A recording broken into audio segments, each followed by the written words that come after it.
Hello viewers of the channel. I Abhay Kumar welcome all of you in physics quantum physics classes. In this part 3 of numericals of first chapter electric charges and electric field, I am going to deal with some more problems related to Gauss's law and its applications. First of all,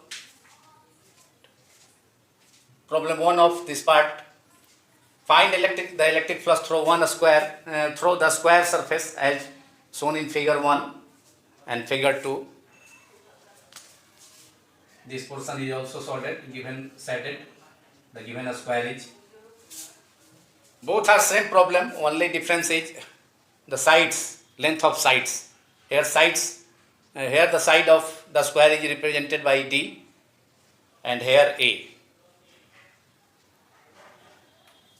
ये दोनों का side same है, दोनों problem same है, केवल side का अंतर है. तो इसको पिछले पार्ट में भी हमने बतलाया था. टेक्स्ट प्रॉब्लम जो है उसका 1.18 का टेक्स्ट प्रॉब्लम का 1.18 था और उसमें ये प्रॉब्लम जो है CBSE एग्जाम 2018 में ये पूछा था. तो उसमें साइड डी था और डी साइड का एक स्क्वायर है जो कि सैडेड है और उसके सेंटर से D/2 डिस्टेंस पर कोई चार्ज है, पॉइंट चार्ज उसके ऊपर, वहाँ निकालना था पॉइंट चार्ज. तो यहाँ साइड डी है तो D/2 होगा. अगर साइड एल, उस दिन साइड एल मिस्टेक से क्वेश्चन में लिखा गया था, तो एल है तो यहाँ भी एल होगा, तो ये L/2 होगा. अगर D/2 लेते हैं, यहाँ पर साइड एल लेते हैं, दोनों का स्क्वायर का साइड सेम होता है, तो ये डिस्टेंस भी जो है L/2 होगा. तो उसमें अगर D/2 डिस्टेंस था तो उसको समझना चाहिए साइड डी. अगर एल लेंगे तो ये L/2 हो जाएगा. तो इसी को ध्यान में लाते हुए ये जो है, तो ये इसको गॉसियन सरफेस, यहाँ जो है point Q charge Gaussian surface के अंदर नहीं है. गॉस थ्योरम तब अप्लाई होता है जब कोई चार्ज गॉसियन सरफेस में हो. तो इसको बेस मानते हुए, स्क्वायर को बेस मानते हुए एक क्यूब जो है कंस्ट्रक्ट किए, जो कि Gaussian surface of side D है, दैट इज क्यूब, जिसका बेस जो है वह स्क्वायर है, सैडेड पोर्शन है.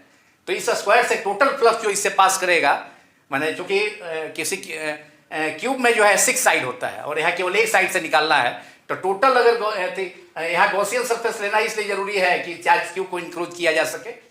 तो चार्ज जो है गॉसियन सरफेस ले लिए, इसको बेस मानते हुए, इस स्क्वायर को बेस मानते हुए, क्यूब का बेस एक फेस मानते हुए, मतलब बेस मानते हुए गॉसियन सरफेस कंस्ट्रक्ट किया 6 फेसेस का. तो टोटल फ्लक्स इससे जो होगा गॉस थ्योरम से Q/ε0, total electric flux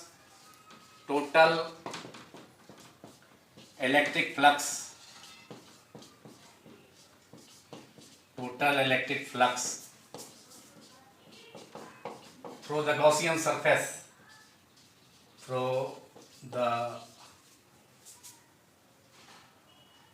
surface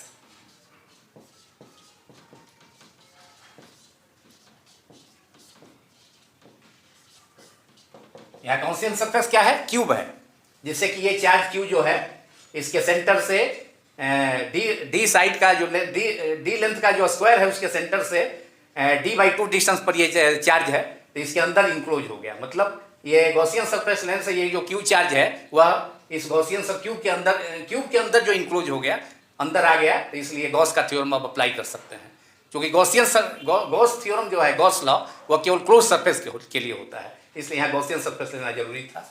that is the cube is pi equal to Gauss's theorem से Q/, जितना टोटल चार्ज होगा उसका 1/ε0 होगा, तो Q/ε0 टोटल फेस से. लेकिन यहाँ पर जो सैडेड पोर्शन है, ये स्क्वायर है, 1 फेस है केवल. Therefore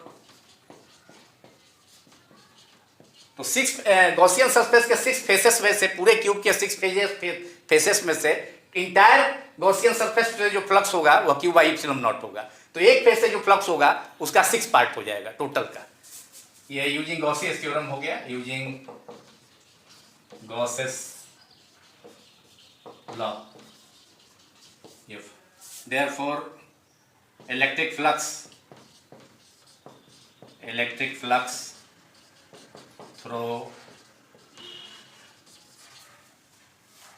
the given square shaded जो पोर्शन पार्ट है, given square is only 1/6।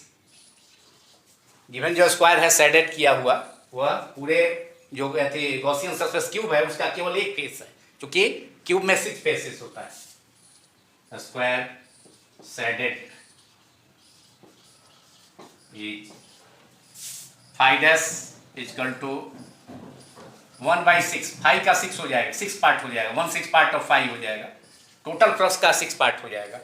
1/6 multiplied by Q upon epsilon not. This is the answer. If Q is given in problem 1.19, it is given 2 microcoulomb. 2 microcoulomb रख देंगे इसका value, epsilon 0 का value, तो total flux उससे आ जाएगा। If Q is equal to 2 microcoulomb, then flux हो जाएगा स्क्वायर से 2 × 10⁻⁻6 upon epsilon naught 8.85 × 10⁻⁻12, that is -6। ऊपर हो जाएगा 2000, 2 अंक पर डिसिमल है, यहाँ 100 से मल्टीप्लाई हो जाएगा, प्लस -6 से ऊपर जाके पावर +6, और एक पावर इधर से इससे 10 इसे निकाल लेंगे, इसमें मल्टीप्लाई कर देंगे, तो 2000 अपॉन 885 इंटू ऊपर केवल 5 पावर बच गया, इसको डिवाइड करेंगे तो 2.2 इंटू 10⁵ नियरली न्यूटन पर कूलम मीटर स्क्वायर। तो ये प्रॉब्लम आपका ये problem 1.19, problem 1.19 text problem NCERT book, text problem. ये प्रॉब्लम भी इसी पर बन गया।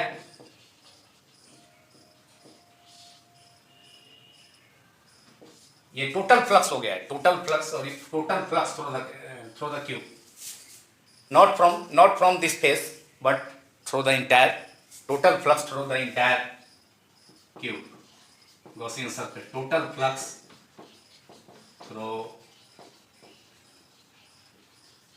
the entire cube।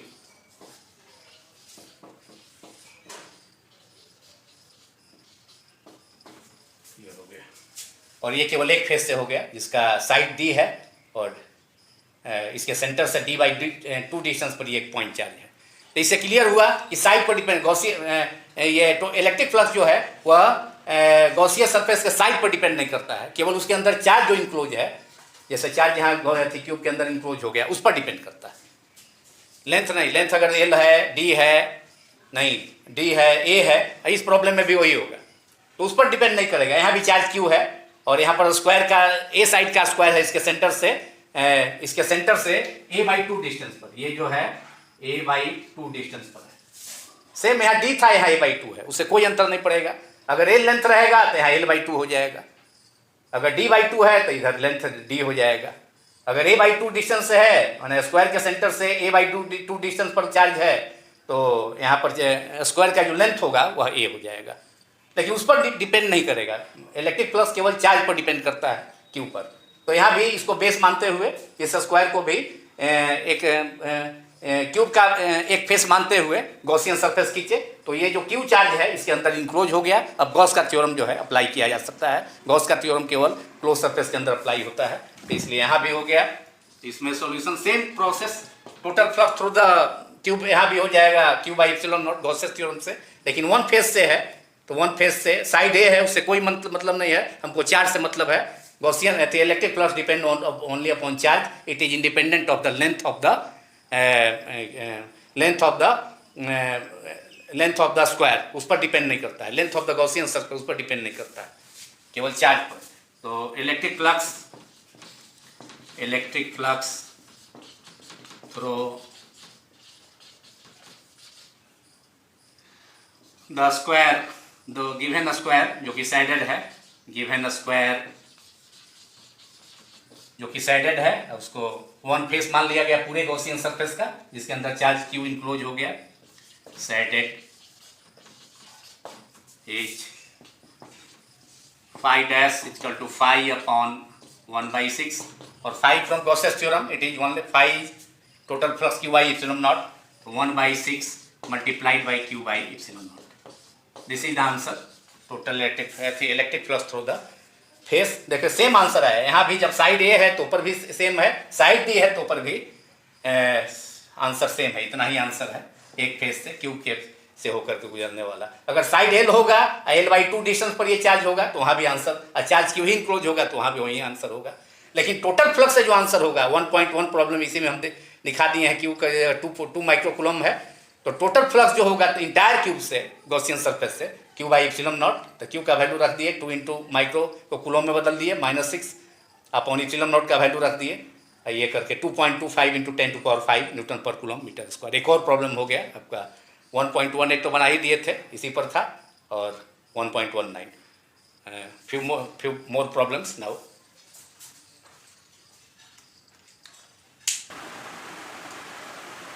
Now problem number 4. A point charge Q is kept at one of the corner of a cube of length L. यहाँ Q one corner पर रखा गया है. एक क्यूब के एक कॉर्नर पर जो है पॉइंट को, एक पॉइंट चार्ज Q को रखा गया है. तो इसमें कैलकुलेट करना है electric flux through this cube. Entire cube से कितना होगा, और find the electric flux passing through a face of the given cube. किसी एक फेस से कितना होगा, इस फेस से कितना होगा, टोटल किससे के टोटल क्यूब से कितना होगा. तो यहाँ गॉसियन सरफेस जो है 8 कॉर्नर्स है इसमें, 1 2 3 4 5 6 7 8 corners of the cube. There are 8 corners of the cube. Cube में, घन में जो है 8 कॉर्नर है, और एक ही कॉर्नर पर ये है. तो इससे होकर के 8 स्मॉल क्यूब खींचा जा सकता है गॉसियन सरफेस. उसके सेंटर पर ये चार्ज इंक्लोज होगा. तो केवल जो है ये कंट्रीब्यूट करेगा, पूरा जो इलेक्ट्रिक फ्लक्स होगा गॉसेस थ्योरम से, अगर ये सेंटर पर होता चार्ज तो सभी पूरा जो क्यूब है उससे जो इलेक्ट्रिक फ्लक्स होता वह φ=Q/ε0. लेकिन यहाँ पर केवल एक कॉर्नर से है, तो इसलिए केवल जो है कंट्रीब्यूशन एक कॉर्नर से जो होगा, टोटल क्यूब का जो इलेक्ट्रिक फ्लक्स का कंट्रीब्यूशन होगा वह जो है 1/8 हो जाएगा, 1/8 ऑफ द टोटल फ्लक्स.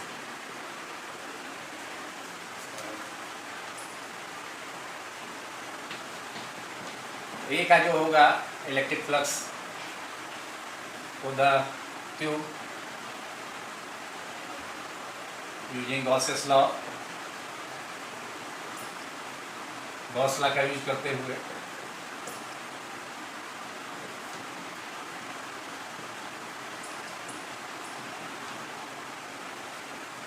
एक स्मॉल क्यूब हम यहाँ फॉर्म कर सकते हैं, और एक बिग क्यूब के अंदर जो है वो तब जो है उसके अंदर क्यूब जो चार्ज है इंक्लोज हो जाएगा. तो केवल कंट्रीब्यूशन एक क्यूब के कारण, एक स्मॉल क्यूब के कारण यहाँ होगा एक कॉर्नर पर, और ऐसा 8 क्यूब होगा. तो इसलिए केवल 1/8 टोटल जो फ्लक्स होगा, पूरा जो बिग जो आपका क्यूब होगा उसका 1 पार्ट हो जाएगा एक स्मॉलर क्यूब. तो इसलिए 1/8 जो है टोटल फ्लक्स, उसके अंदर जो टोटल फ्लक्स होता है Q/ε0 उसका 1/8 हो जाएगा.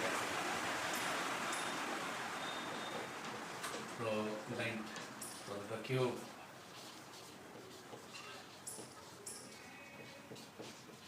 एज फाई, टोटल जो फ्लक्स होगा उसका 1/8 हो जाएगा, 1/8 into Q/ε0.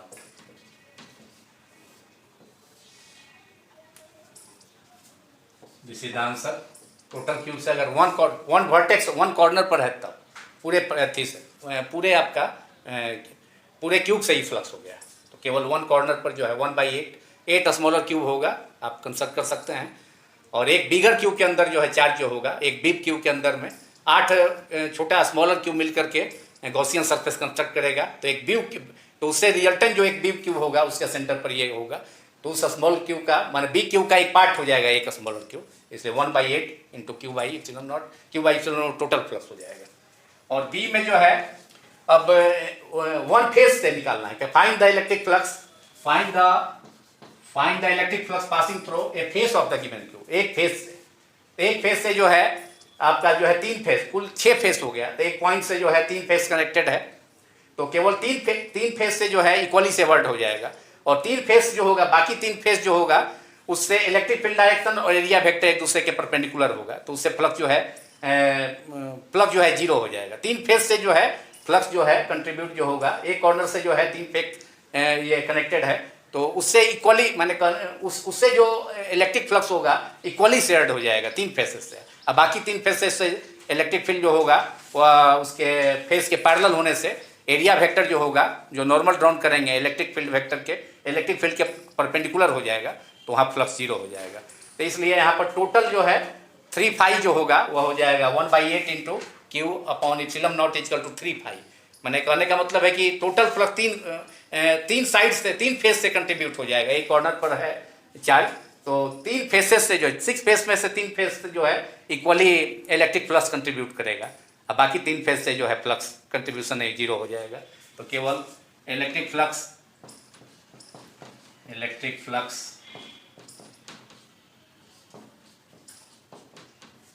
Is shared equally, बराबर 3 फेस से जो है equally by 3 faces of the cube. बाकी 3 फेस से कंट्रीब्यूशन नहीं होगा, 0।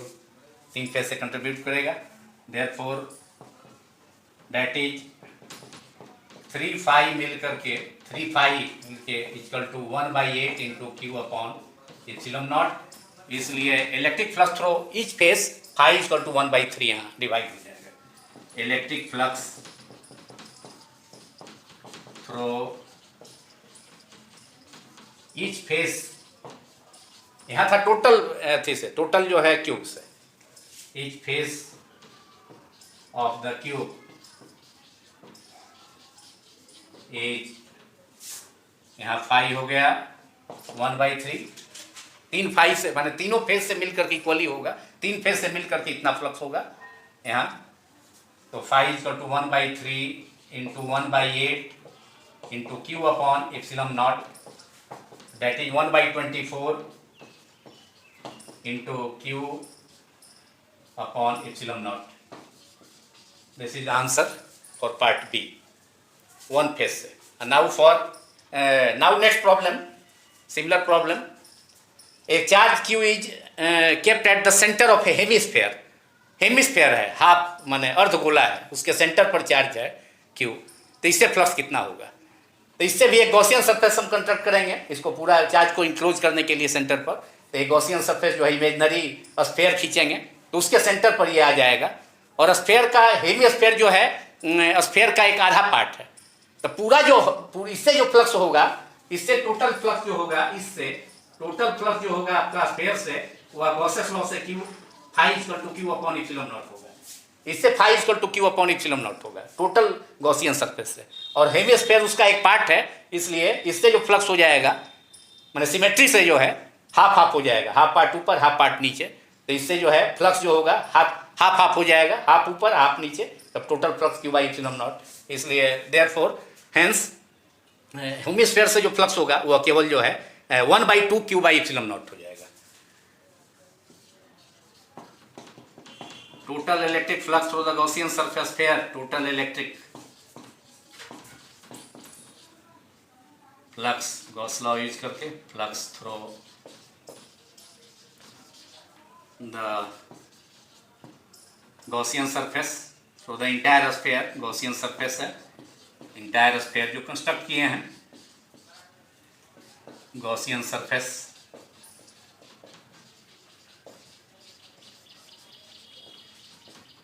is phi equal to q upon epsilon naught using Gauss's law। लेकिन यहाँ हेमिस्फेयर से निकालना है, तो हेमिस्फेयर इस गॉसियन सरफेस का एक पार्ट हो जाएगा। तो सिमेट्री से जो है हाफ फ्लक्स जो होगा इस हेमिस्फेयर के ऊपर पार्ट से, ऊपर वाले स्फेयर से, हाफ जो है इसका इस जो गिवन जो हेमिस्फेयर है उससे।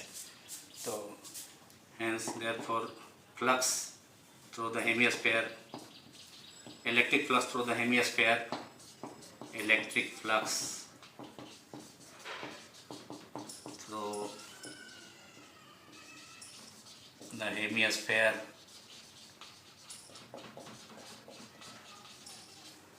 यहाँ फाई डैश कर देते हैं, वह फाई का आधा हो जाएगा, phi upon 2 that is half हो गया, हाफ पार्ट है पूरे गॉसियन सरफेस का, 1/2 into Q upon epsilon naught, that is Q upon 2 epsilon not. This is the answer. That's now next problem I am going to take.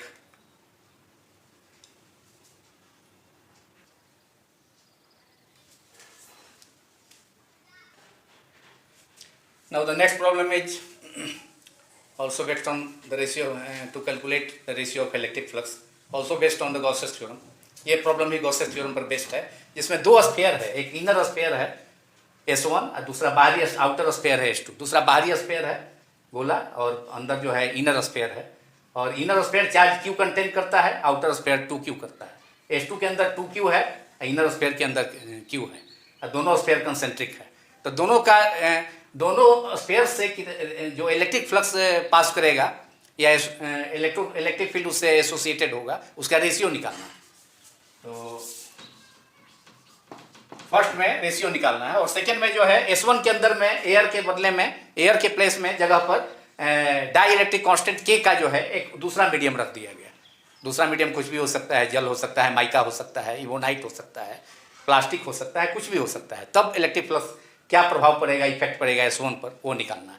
तो पहले हम ratio निकाल लें फ्लक्स का S1 और S2 से क्या होगा उसका. तो यूजिंग गॉसेस लॉ, ये भी CBSE एग्जाम में किसी से पूछा हुआ प्रॉब्लम है.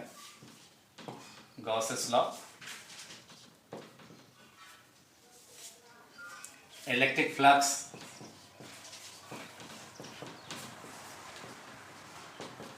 Through the sphere, inner sphere है S1, inner sphere S1, inner sphere S1 is phi1 is equal to Q upon epsilon naught. This is equation number 1. phi1 is equal to inner sphere S1 से जो flux होगा Q upon epsilon not, चूँकि सभी air है इसके अंदर में, दोनों स्फीयर के अंदर में, and electric flux through the outer sphere S2, so the outer sphere S2 is phi2. अब देखिए कूलम्ब्स लॉ, अंदर जो गॉसियन सरफेस के अंदर जो चार्ज इंक्लोज होता है, अंदर में जो चार्ज होता है उसका 1/ε0 टाइम होता है. अब देखिए S2 के अंदर S1 स्फीयर भी है, और S1 स्फीयर के अंदर Q चार्ज है, जबकि S2 स्फीयर के अंदर 2Q चार्ज है. तो ये दोनों चार्ज S2 के अंदर आ जाएगा. तो इसलिए S1 के अंदर तो Q ही है, लेकिन S2 के अंदर जो है ये 2Q प्लस S1 का, S1 भी तो S2 के अंदर है, इंक्लोज है, इसलिए Q प्लस 2Q 3Q हो जाएगा. That is Q plus 2Q upon epsilon naught, that is 3Q upon epsilon not. This is the electric flux through the second sphere. So ratio निकालना है, calculate करना है. तो dividing 1/2, इसलिए phi1 upon phi2 divide कर दिए, Q upon epsilon not upon 3Q upon epsilon not. Epsilon not is cancel out, Q and Q is also cancel out, cancel हो गया. तो ये बच गया 1/3. This is the answer. दोनों स्फीयर से जो फ्लक्स है उसका रेशियो निकल गया, और इसको कहेंगे कि फ्लक्स जो है दूसरा आउटर स्फीयर से फ्लक्स ज़्यादा है S2 से. ये S2 स्फीयर है, इससे फ्लक्स ज़्यादा है S1 के कंपेरिजन में, और इसको लिख सकते हैं phi2 upon phi1 equal to 3/1. अब ये पार्ट हो गया आपका. रेशियो निकालना था दोनों स्फीयर से, इलेक्ट्रिक फ्लक्स का निकल गया, कैलकुलेट हो गया. अब स्फीयर, इनर स्फीयर के अंदर में जो है एयर के बदले में K डाई इलेक्ट्रिक मीडियम या रिलेटिव परमिटिविटी का मीडियम का एप्सिलॉन R के बदले में रिप्लेस्ड बाई K मीडियम का डाई इलेक्ट्रिक रख दिया गया एयर के बदले में. तो क्या इफेक्ट होगा? तो उसका इफेक्ट होगा कि electric flux field Gauss solve, electric flux through S1 से होकर निकालना है। S1 में क्या चेंज आएगा वो देखना है। थ्रो द स्फीयर, S2 में नहीं रख रहे हैं, S1 के अंदर रख रहे हैं। तो S2 से जो फ्लक्स होगा उसमें कोई इफेक्ट नहीं होगा, लेकिन S1 से जो फ्लक्स होगा उसमें इफेक्ट होगा। तो the sphere S1 if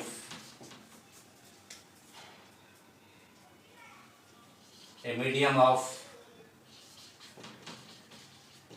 dielectric constant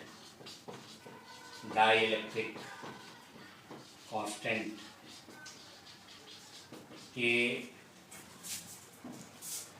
is introduced inside it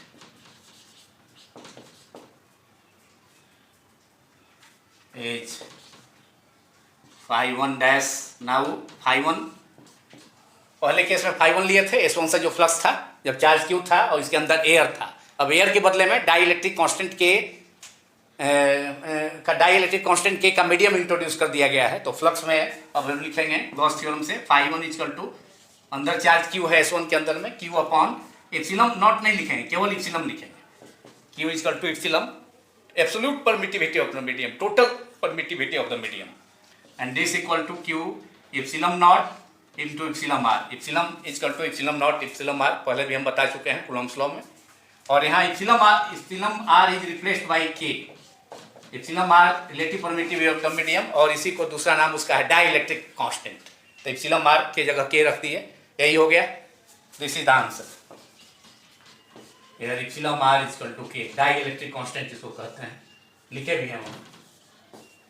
तो अब क्लियर है कि इसमें जो है K का वैल्यू एक से, एयर के लिए K का वैल्यू 1 होता है, एप्सिलॉन r का वैल्यू 1 या K का वैल्यू 1 होता है। और अदर मीडियम जैसे माइका हुआ, प्लास्टिक हो गया, एयर, वाटर है तो वाटर का काफ़ी हाई डाइलेक्ट्रिक कांस्टेंट होता है वाटर का, 80 और 81, 80 के रेंज में।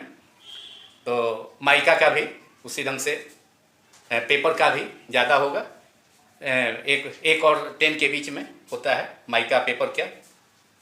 तो epsilon r equal to K हो गया। तो इसलिए निश्चित रूप से ये जो फ्लक्स होगा उसका वैल्यू घट जाएगा। अब फ्लक्स जो है नीचे डिनोमिनेटर बढ़ गया, डिनोमिनेटर K का मान 1 से ज़्यादा है, तो फ्लक्स जो होगा, flux is reduced, flux is decreased, that is, result आया, आंसर तो हो गया, that is electric flux through S1 is decreased. Electric flux, ये K बढ़ गया, डिनोमिनेटर में आ गया term, electric flux through S1 is decreased, S1 is decreased।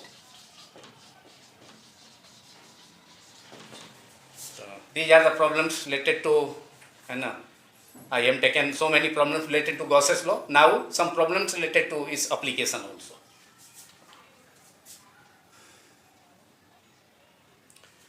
इस प्रॉब्लम में एप्लीकेशन ऑफ गॉसेस लॉ पर है।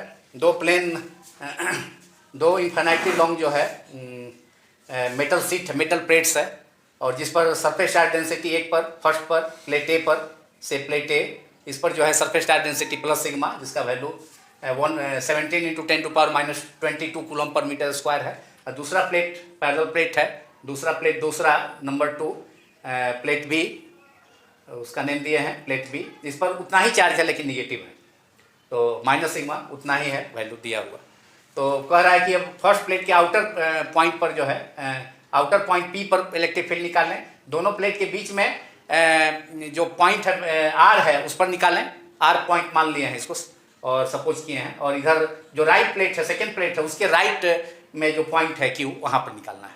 तो ये भी एक एप्लीकेशन हो सकता है गॉसेस लॉ का। Infinite plane sheet of charge के हम कारण निकाले थे, और दो पैरेलल प्लेट है उसके बीच में भी अगर कोई पॉइंट है तो वहाँ पर भी इलेक्ट्रिक फील्ड कैलकुलेट करने के लिए दे सकता है एग्जाम में। एक दो बार CBSE 2016 में संभवतः पूछा था CBSE एग्जाम में, तो ये भी क्वेश्चन बन सकता है एप्लीकेशन। तो इस पर ही प्रॉब्लम है, इस फार्मूला से जो है उसी फार्मूला से ये बन जाएगा। तो पहले यहाँ निकाल लेते हैं, P पर निकाल लेते हैं, दोनों का डायरेक्शन एक दूसरे के अपोजिट है। अगर P पर electric field outer point first plate का निकालना चाहेंगे बाएं तरफ, तो प्लस Q, ए प्लेट फर्स्ट प्लेट के कारण जो है पॉजिटिवली चार्ज है, तो इसके कारण ये जो है +1 माइक्रोकूलम, जहाँ फील्ड निकालना होता है इलेक्ट्रिक फील्ड, वहाँ यूनिट पॉजिटिव चार्ज लेते हैं +1 माइक्रोकूलम, तो इसको रिपेल करेगा। ये जो प्लेट है पॉजिटिवली चार्ज रिपेल करेगा, तो इसके लिए E1 का डायरेक्शन इधर हो जाएगा पहले प्लेट के कारण। और निगेटिव प्लेट जो है, दूसरा प्लेट बी, सेकंड प्लेट, वह है +1 कूलम चार्ज को अटैक करेगा। तो इसलिए सेकंड प्लेट बी के कारण जो इलेक्ट्रिक फील्ड इंटेंसिटी होगा पी पॉइंट पर E2 हो जाएगा। तो दोनों का डायरेक्शन एक दूसरे के अपोजिट है और दोनों का मैग्नीट्यूड भी सेम है, तो इलेक्ट्रिक फील्ड 0 हो जाएगा। और उसी ढंग से आउटसाइड में भी क्यू पॉइंट पर भी वही बात होगी। माइनस सिग्मा ये सरफेस चार्ज डेंसिटी का जो प्लेट है वह +1 माइक्रोकूलम चार्ज को अपनी तरफ अट्रैक्ट करेगा। तो E2 का डायरेक्शन इधर शो कर दिए हैं। सेकंड प्लेट के लिए सफिक्स में 2 दे रहे हैं इलेक्ट्रिक फील्ड इंटेंसिटी, और फर्स्ट प्लेट के कारण जो प्लस है तो उसके कारण इलेक्ट्रिक फील्ड इंटेंसिटी इसको +1 कूलम, पॉजिटिवली चार्ज प्लेट है तो ये +1 कूलम चार्ज जो सपोज करेंगे इलेक्ट्रिक फील्ड निकालने के लिए के ऊपर, तो उसको ये प्लस चार्ज रिपेल करेगा प्लेट ए का, फर्स्ट प्लेट का। तो E1 का डायरेक्शन इधर हो गया, दोनों का डायरेक्शन अपोजिट है, तो इसलिए यहाँ पर भी इलेक्ट्रिक फील्ड जो है 0 हो जाएगा। दोनों का मैग्नीट्यूड सेम है इसलिए। लेकिन बीच में देखिए यहाँ पर R पॉइंट लिए हैं, तो प्लस पॉजिटिव, पहला जो प्लेट है, प्लेट ए, उस पर पॉजिटिवली चार्ज है, तो उस पर जो वह जो है R पर जो इलेक्ट्रिक फील्ड निकालना है तो +1 माइक्रोकूलम चार्ज लेंगे, तो उसको जो है क्या करेगा, रिपेल करेगा।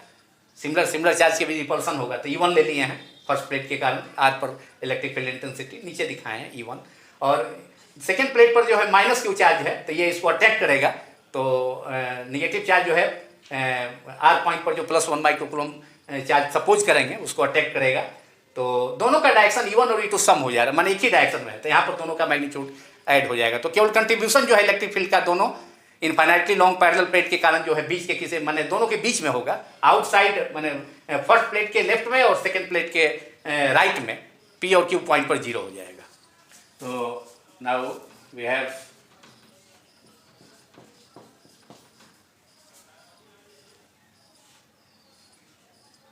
एक आंसर लिख रहा है, in the outer region of first place total resultant electric field intensity, resultant electric field intensity at point P, जो कि आउटर रीजन है फर्स्ट प्लेट का, at point P, that is outer region of the outer region of first place,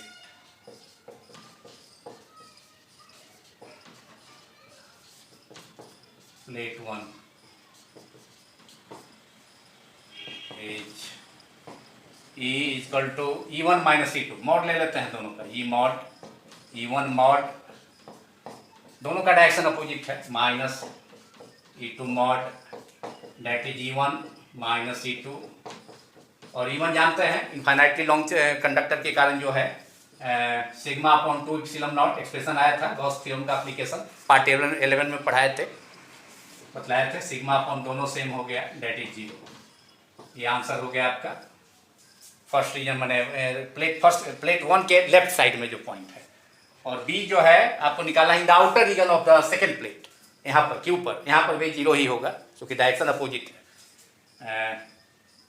electric field means resultant electric field in the outer region of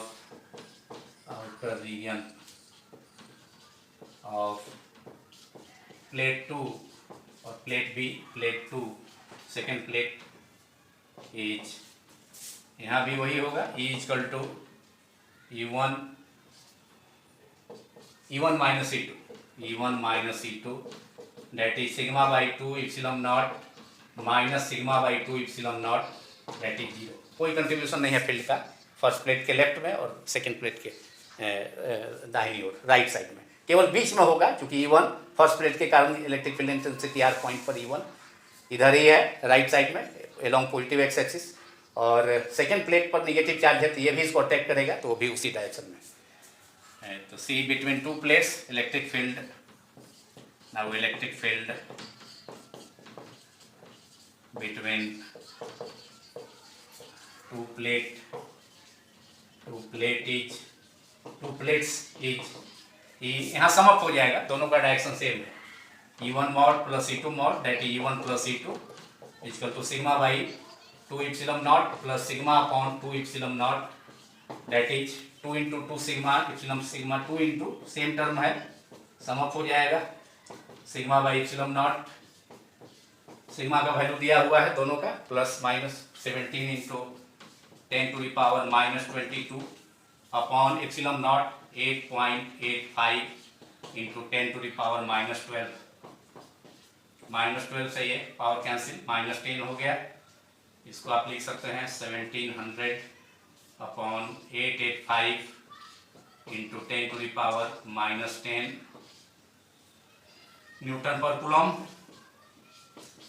और इससे भाग देंगे, 2 से थोड़ा ज़्यादा होगा, 2 से थोड़ा कम होगा, 1.92 इंटू 10⁻−10 न्यूटन पर कूलम। That is answer. केवल दोनों प्लेट के बीच में प्रेजेंट होगा इलेक्ट्रिक फील्ड, बाएं साइड में फर्स्ट प्लेट के, दाएं साइड में जीरो होगा। That's all this problem which is one of the application of Gauss's law. Now the last problem.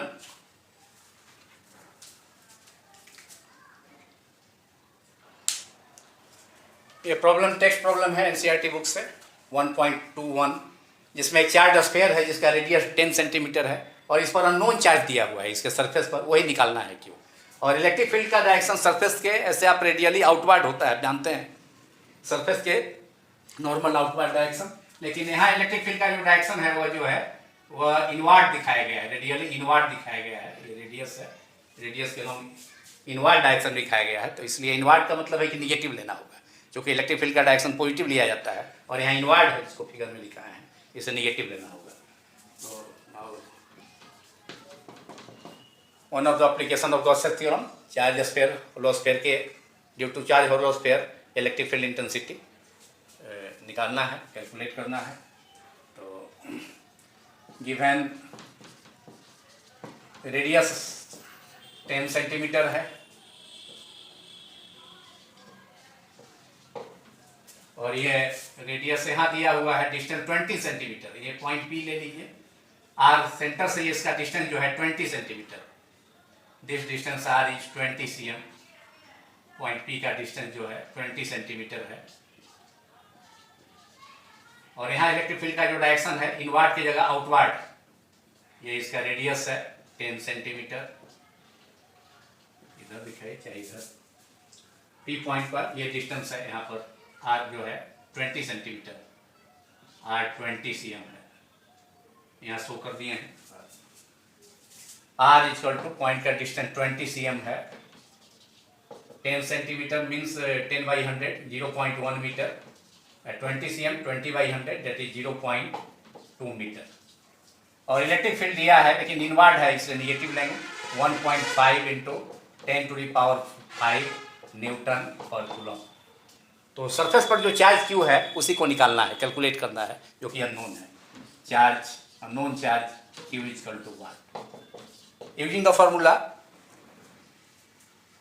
Charge sphere के सेंटर से आर डिस्टेंस पर जो इलेक्ट्रिक फील्ड होता है गॉस के एप्लीकेशन हम डिराइव किए थे 1/4πε0 Q upon R square. Using the formula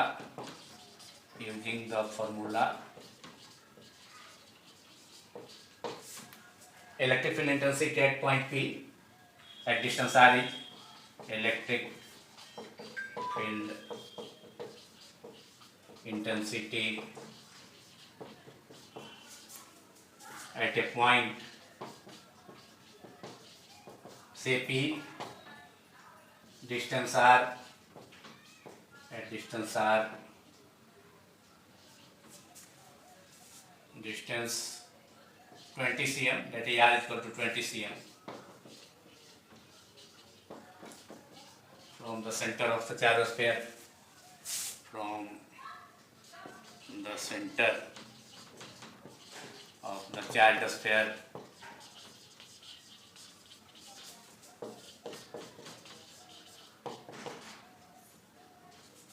is 1/4πε0 Q upon r square, 1/4πε0 is 9 into 10⁹ multiplied by Q upon r square, इसलिए Q is equal to, therefore Q is equal to E into r square upon 9 into 10⁹, और E का value put कर देंगे, यहाँ दिया है -1 point अंदर की तरफ है इसलिए नेगेटिव लिए हैं 10 to power 5, r is 0.2 square और 1/4 पाई से हम 0 का वैल्यू पहले पुट कर चुके हैं। 9 × 10 to power 9, 5 10 to power 4 और ये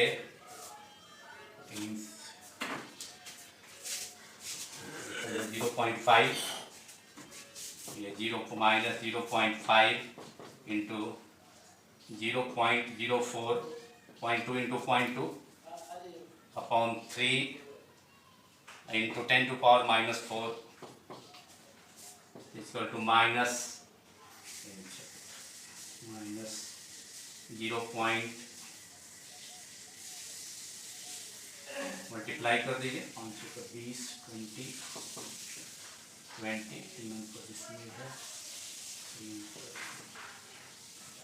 upon 3 into 10 to the power -4 that is 0.02/3 into 10 to the power -4 that is 2 into 10 to the power -6 upon 3 that is 0.666 आएगा 10 to the power -6 10 से मल्टीप्लाई कर दीजिए और 10 से डिवाइड हो जाएगा 6.66 इंटू मल्टीप्लाई 10 से डिवाइड 10 to the power -7 इतना कूलम। और इसको माइक्रो कूलम भी लिख सकते थे 0.66 म्यूसी कूलम में लिखेंगे 10 से मल्टीप्लाई 10 से डिवाइड कर दिए इतना। This is the unknown charge on the surface of the sphere, charge on the sphere. This is the answer. Now, this is the last problem in this part. Most of the problem of the textbook I have solved it, and remaining 2 or 3 problems are only left. You should do itself